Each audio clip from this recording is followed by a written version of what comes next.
La leçon du conte des souliers rouges, c'est qu'il faut protéger correctement la psyché sauvage, en reconnaissant nous-mêmes sans équivoque sa valeur, en défendant ses intérêts, en refusant d'accepter que notre psychisme soit en mauvaise santé.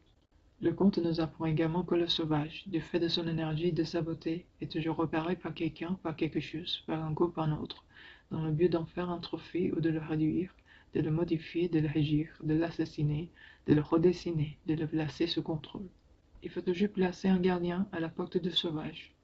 Quand la collectivité est hostile à la vie naturelle d'une femme, celle-ci doit, au lieu d'accepter les étiquettes qu'on lui colle, s'accrocher, comme le vilain petit canard, et chercher sa véritable appartenance, en laissant tous ces gens derrière elle. Le problème avec l'enfant aux yeux rouges, c'est qu'au lieu de rassembler ses forces pour la lutte, elle est en proie à la fascination pour ses souliers. Quand on se rebelle, il faut être efficace. J'aimerais pouvoir dire qu'aujourd'hui, il n'existe plus de pièges pour les femmes, ou que les femmes sont si avisées qu'elles les repèrent de loin. Ce n'est pas le cas. Le prédateur est toujours au sein de notre culture, et tente toujours de détruire toute conscience, toute tentative d'impérialité. On dit avec raison que tous les 20 ans, il faut se battre à nouveau pour les libertés.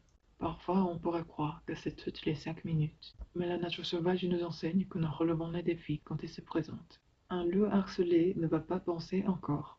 Il va faire ce qu'il doit faire, bondir, courir, plonger, faire mort, ou sauter à la gorge de l'adversaire. L'existence de l'entropie, de la détérioration, des mauvais moments ne doit pas nous troubler. Nous devons comprendre que tout ce qui pêche la joie des femmes prendra toujours des formes diverses, et notre nature sauvage nous donne l'élan, la libido adéquate pour accomplir tous les actes de courage nécessaires.